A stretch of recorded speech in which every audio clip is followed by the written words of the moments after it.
포근한 날이 이어지면서 도내 각 겨울축제 연기가 잇따르고 있습니다. 축제 내용과 시기도 크게 다르지 않아 겨울축제의 새로운 변화의 필요성이 제기되고 있습니다. 청량리에서 원주까지 40분대 이동할 수 있는 중앙선 곡선 전철이 내년 말 개통됩니다. 새로운 원주 역사 건물도 완성 단계에 접어들면서 남원주 역세권 개발이 속도를 내고 있습니다. 작은 학교 활성화를 위해 설립된 강원교육복지재단이 존폐 위기에 놓였습니다. 출연기관인 도교육청이 예산 편성을 하지 않으면서 관련 사업에도 차질이 우려됩니다. 삼척 중앙시장에 청년 창업을 돕기 위한 청년몰이 개장에 관심을 끌고 있습니다. 기존 전통 장터 이미지에 청년 상인들의 활력이 더해지면서 정통시장 활성화에도 큰 도움이 될 것으로 기대됩니다.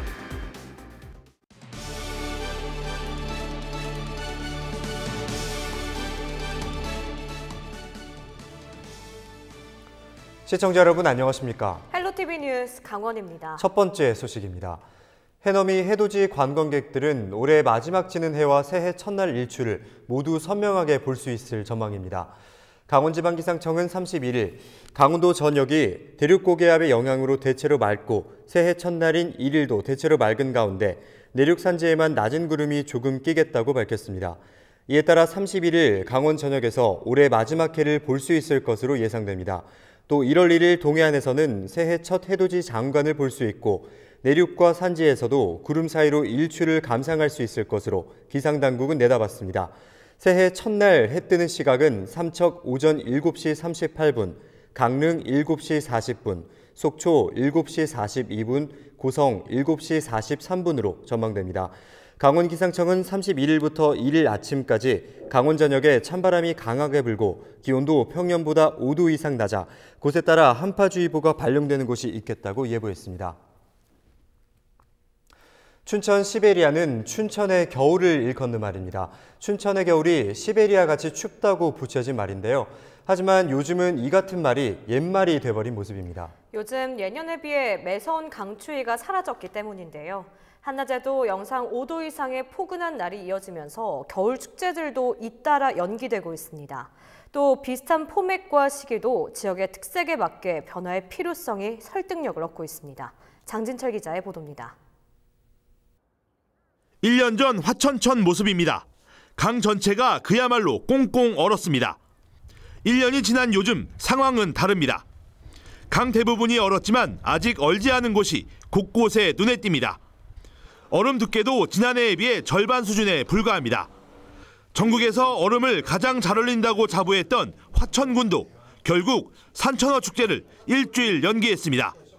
산천어 축제 온난화 때문에 안 되면 내년에 같은 경우에는 수상낚시도 좀 늘리고요. 그리고 시기를 좀 앞당겼던 걸 좀 뒤로 미룰 생각이 있습니다. 홍천강 꽁꽁축제장은 아예 얼음이 없습니다. 물을 가둬두었지만 이달 들어 한낮에 영상 5도를 넘는 날이 열흘 넘게 이어지면서 얼었던 얼음이 모두 녹아버린 겁니다. 홍천군도 3일 개막 예정이던 축제를 일주일 연기했습니다. 얼음 대신 부교를 띄워 축제를 개최하는 방안까지 염두하고 있습니다. 그 부교 낚시터를 이제 준비가 돼 있어가지고 진짜 10일 날 안 얼으면 더 지금 있는 만큼 더 구입을 해가지고 아마 한 1000공 이상 만들어서. 포근한 날씨로 축제를 연기하는 사례가 계속되는 데다 축제가 이름과 장소만 다를 뿐 포맷과 개최 시기도 겹치는 게 현실입니다. 예전에 비해 매서운 강추위가 점차 사라지면서 도내각 지자체들이 마련한 겨울 축제도 변화의 필요성이 제기되고 있습니다. 우선 공간적 변화의 필요성입니다. 온난화의 영향으로 수상에서 하던 방식을 실내 또는 지역의 공간을 활용하는 방식으로 전환이 필요합니다. 이렇게 수상이나 우리가 실외의 어떤 그런 축제들을 지상으로 끌어들이고 또는 지역에 있는 공간을 활용할 수 있는 그런 축제로 우리가 조금 축제 프로그램이라든가 운영을 변화를. 또 경쟁력 확보도 요구됩니다. 얼음판에서 물고기를 잡고 잡은 고기를 불에 구워 먹는 일률적인 테마에서 벗어나 지역 특색을 살린 특화된 콘텐츠 개발을 통한 경쟁력 확보도 과제로 지적됐습니다. 이 밖에도 1월 초순과 중순 사이에 몰려있는 축제 개최 기간을 축제가 상대적으로 부족한 11월과 12월 사이로 옮기는 방안도 검토해야 한다고 조언했습니다. 헬로티비 뉴스 장진철입니다. 중앙선 원주와 제천 복선 전철이 내년 말에 개통합니다. 서울 청량리에서 원주까지 40분대에 이동할 수 있게 되는데요. 새로운 원주 역사 건물도 완성 단계에 접어들면서 남원주 역세권 개발도 속도를 내고 있습니다. 김선아 기자가 취재했습니다. 치악산 산봉우리를 형상화한 역사가 마치 수도권에서 강원도로 들어오는 관문을 상징하는 듯합니다. 중앙선 원주 제천 복선 전철 개통으로 신설되는 원주역입니다. 지난 10월 국토교통부의 영명심의위원회를 거쳐 원주역으로 이름이 최종 결정됐습니다. 공정률 98%로 완공을 눈앞에 두고 있습니다. 지상 2층 1668제곱미터 규모의 승강장과 대합실 등이 갖춰졌습니다. 내년에는 개통을 위한 사전 점검이라든가 그다음에 시설물 검증 시험, 영업시운전, 종합시운전을 거쳐서 내년 연말 12월에 개통 예정으로 있습니다. 내년 말 개통이 되면 서울 청량리에서 원주까지 1시간이 넘던 이동시간이 40분대로 줄어듭니다. 기존 노선이었던 원주역에서 반곡 치악 신림역 구간은 폐선될 예정입니다. 원주 제천 복선 전철 사업이 마무리 단계에 접어들면서 남원주 역세권 개발 사업도 더욱 속도를 내고 있습니다. 신설 원주역을 중심으로 아파트 단지와 단독주택, 상업시설 등이 들어서게 됩니다. 원주시는 최근 준주거용지를 시작으로 아파트 용지 등 토지 공급에 본격적으로 착수했고 임대아파트 용지를 포함한 나머지 공동주택 용지와 상업 용지 등도 내년부터 단계적으로 공급할 예정입니다. 또 내년 말까지 역세권 출입도로 등을 조성할 계획입니다. 남원주 역세권 개발 사업은 신설된 남원주 역사 주변 지역에 난개발 방지하고 체계적인 개발 사업을 진행을 해서 철도와 교통, 교육, 주거, 문화가 어우러진 개발 사업을 해서 남북권역의 거점 개발에 따른 도시 경쟁력이 확보될 것으로 기대를 하고 있습니다. 계획대로 추진된다면 2022년까지 새로운 원주역을 중심으로 인구 만여 명의 신도시가 생기게 됩니다. 수도권과 연계된 교통의 요지로서 신설 원주역이 원주 관문 역할을 할 것으로 기대를 모으고 있습니다. 헬로티비 뉴스 김선아입니다. 농어촌의 작은 학교는 지역사회 공동체의 구심점 역할을 하게 됩니다. 하지만 경제 논리에 따라 학생 수가 작은 학교는 통폐합 위기에 내몰리게 되는데요. 위기의 작은 학교 활성화를 위해 출범된 강원교육복지재단이 3년도 채 되지 않아 존폐 위기에 놓였습니다. 한재현 기자의 보도입니다. 지난해를 기준으로 강원도 내 초등학교와 중학교 중 재학생이 60명 이하인 작은 학교는 200여 곳이 넘습니다. 전체 학교의 40% 이상입니다. 정부의 권장 기준에 따르면 모두 학교 통폐합 대상입니다. 도내 작은 학교를 활성화하고 지역 공동체를 회복하기 위해 2017년 강원희망복지재단으로 시작된 강원교육복지재단이 출범했습니다. 학교 소멸은 지방 소멸로 이어집니다. 강원교육희망재단 역시 농촌의 작은 학교들을 지키고 마을이 아이들의 삶터로 이어질 수 있도록 그 역할을 하려고 합니다. 이후 작은 학교 인식 개선 캠페인과 원거리 등하교 지원, 교육 격차 해소를 위한 환경 개선 사업 등을 추진했는데 불과 3년도 되지 않아 존폐 위기에 놓였습니다. 교육청 출연금 외에 2021년까지 240억 원을 민간 기부로 유치해 운영할 예정이었지만 지난 3년간 누적된 기부금은 3억 1천만 원으로 1% 수준에 불과했습니다. 또 추억의 학교 사진전에 수천만 원이 집행되는 등 전시성, 일회성 행사에 대한 적정성 논란이 일었기 때문입니다. 복지재단에서 했던 사업들이 일회성 사업, 보여주기 사업을 하다 보니까 원래 취지대로 작은 학교 살리는데 그 프로그램이 적다 보니까 이제 학생들도 들어가고 또 그랬던 것 같습니다. 결국 예선 출연 기관인 강원도교육청은 내년 재단 출연금 20억 원을 편성하지 않았고 작은 학교 사업을 직접 추진하겠다고 밝혔습니다. 강원교육복지재단은 전체 운영 예산의 90%를 차지했던 출연금 중단으로 위기를 맞았지만 재단 존치 여부는 이사회에서 결정할 문제라며 강하게 반발했습니다. 또 작은 학교 사업은 공적인 영역 외에도 역할이 필요하다며 2월 예산으로 자체 운영비를 확보하고 기부금 확대와 업무 차별화 등 자구 노력에 나서기로 했습니다. 7개 단체하고 우리 12월 30일 날 MOU 체결을 합니다. 거기에는 재능 및 금전적인 후원도 이제 가능할 것이고 공교육에서 지향하지 못하는 그런 부분들을 틈새 매움을 해줘야죠. 강원도교육청은 내년 2월까지 재단의 노력을 지켜본 뒤 존치 여부를 최종 결정짓겠다는 방침입니다. 헬로티비 뉴스 한재영입니다. 강릉 경포대가 보물로 승격 지정됐습니다. 문화재청은 27일 강릉 경포대를 비롯한 10건의 누각과 정자를 국가지정 문화재 보물로 신규 지정했다고 밝혔습니다. 경포대는 보물 2046호로 지정됐으며 문화재청은 앞으로 보물 경포대의 가치를 적극 알리고 주변 환경 개선 사업도 지속적으로 추진할 계획입니다. 경포의 수련 자연경관과의 조화가 돋보이는 경포대는 송강 정철의 관동별곡 등 많은 문학 작품의 소재가 됐습니다. 강릉시 경포로에 위치한 경포대는 1326년 이전 만들어져 1571년 복원됐고 이후 3차례 개보수를 거쳐 현재 모습에 이르고 있습니다.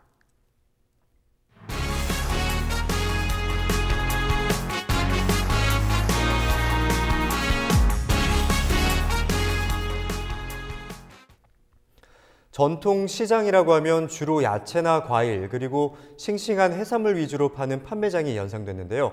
기존의 전통 장터 이미지를 벗어나 청년들의 창업터로 변신한 전통시장이 있습니다.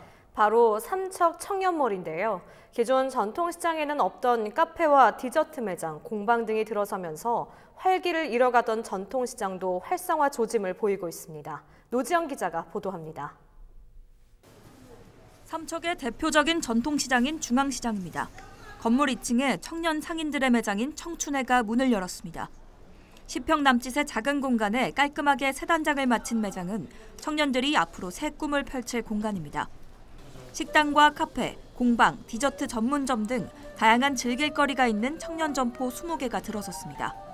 서류 심사와 심층 면접을 통해 선발된 19명의 상인들에게는 1년간의 임차료와 인테리어 비용이 지원됩니다. 전통시장 속에 마련된 청년몰은 사회에 첫 발을 내디딘 청년 창업자에게 현실적인 도움이 되고 있습니다. 창업을 준비하려고 많이 알아보던 차에 다른 가게들을 많이 다녀봤거든요. 다녀보니까 권리금이 있고 또 인테리어를 다시 해야 되는 부분. 근데 청년몰은 인테리어 지원이라든지 그리고 오픈형 주방으로서 테이크아웃 구조라 보니까 나 혼자서 창업을 할 수 있는 청년들을 위해 꾸려진 자리지만 기존 전통시장과 상생을 위한 노력도 이어졌습니다. 이곳에 들어선 한 카페는 기존 고객인 장년층과 신규 유입층인 청년 간의 소통을 목표로 하고 있습니다. 세계 여행을 한 50개 정도 나라를 다녔고 책도 썼고 그런데 이제 삼척 주민분들이랑 같이 제가 지내면서 이곳에서 커피를 통해서 좀 만남을 갖고 그분들과 여행의 이야기를 나누고 같이 꿈꾸고 싶어서 이곳에 들어오게 됐습니다. 지난 1975년 처음 문을 연 삼척 중앙시장은 한때 탄광산업 번영으로 주민들의 발길이 끊이질 않았지만 인근 도시로 인구가 빠져나가면서 상가 2, 3층은 한동안 공실이었습니다. 청년몰이 조성되면서 기존 상인들도 젊은 고객 유입을 기대하고 있습니다. 삼척시는 청년몰을 통해 창업 문화 공간을 조성하고 시장 활성화를 모색한다는 방침입니다. 2, 3층 옛날에 비어있던 공간들을 다시 살려내고자 하는 그런 취지로 어떻게 해야 함께 살릴 수 있느냐 하는 것을 저희 기획 단계부터 정말 오랫동안 고민하면서 또 여기 청년들이 자기 그 상품을 홍보하는 그런 수단으로 지속적으로 활용하고 또 시민들의 그 또 교육 공간으로도 기존 전통시장에 청년들의 열정이 더해져 새로운 동력이 될 수 있을지 주목됩니다. 헬로티비 뉴스 노정입니다. 춘천시가 내년 1월 1일부터 부분 조정한 시내버스 노선을 적용합니다. 춘천시는 시민 대토론회와 설문조사, 의견 수렴과 현장 의견 청취 과정을 통해 새로운 조정안을 마련했다고 밝혔습니다. 부분 조정한 노선은 간선 노선에 대해 아파트촌을 진입하고 일부는 중앙로 방향으로 다니도록 했고 배차 간격을 조정하고 한 방향이던 노선을 양 방향으로 다니도록 했습니다. 특히 시민들이 가장 많이 요구했던 옛 9번 노선을 부활해 노선 번호 15번으로 운행하기로 했습니다. 단 마을버스 노선은 현재 읍면에서 진행하는 토론회가 마무리되는 대로 내년 1월 중 운영 방식을 확정할 계획입니다. 자신의 식당에서 일하는 불법 체류 여성을 성폭행한 업주가 항소심에서도 징역형을 선고받았습니다. 서울고법 춘천재판부 형사 1부는 피보호자 간음과 유사 강간 혐의로 각 기소된 54살 A씨와 48살 B씨가 형량이 무겁다며 낸 항소를 기각하고 원심과 같은 징역 1년 6개월에 집행유예 3년을 선고했다고 27일 밝혔습니다. 도내에서 식당을 운영하는 A씨는 지난해 8월 불법 체류자 신분인 외국인 여성 C씨를 성폭행한 혐의로 기소됐습니다. 또 이 식당에서는 일하는 B씨는 같은 해 9월부터 10월 초까지 이 여성을 상대로 유사 강간한 혐의로 재판에 넘겨졌습니다. 재판부는 피고인들은 피해자가 불법 체류 여성이라는 약점과 고용관계에서의 우월적 지위를 악용해 범행을 저질렀다며 원심 판결이 과도하다는 피고인들의 주장은 이유가 없다고 판시했습니다.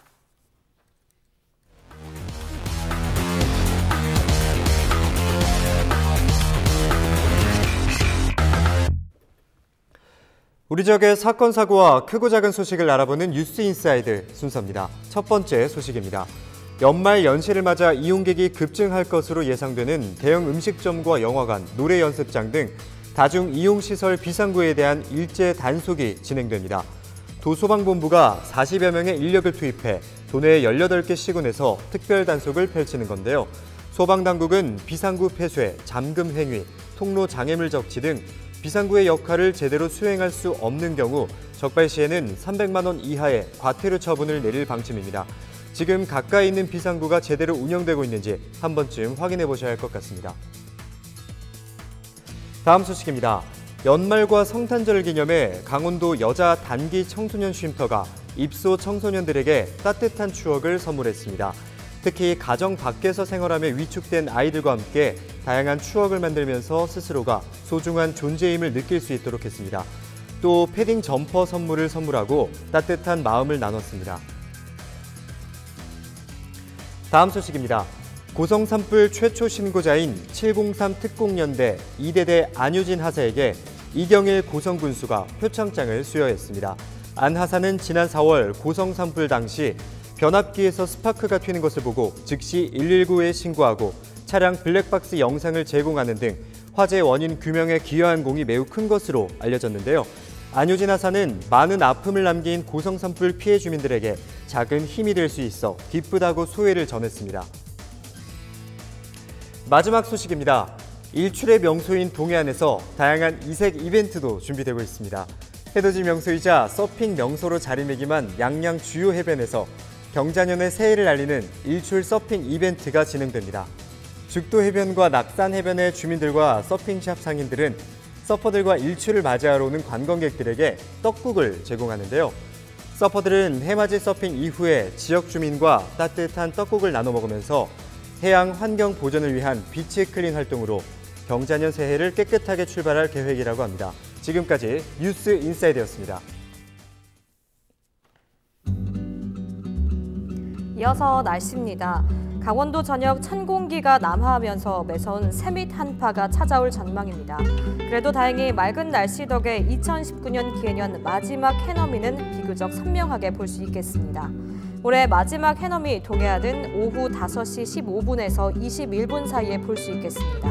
또 새해를 밝힐 첫 해돋이는 독도에서 오전 7시 26분을 시작으로 강릉 경포대는 7시 40분에 2020년 첫 해가 떠오르겠습니다. 이상으로 헬로티비 뉴스를 마칩니다. 헬로티비 뉴스는 지영민과 함께합니다. 시청해주신 여러분 고맙습니다.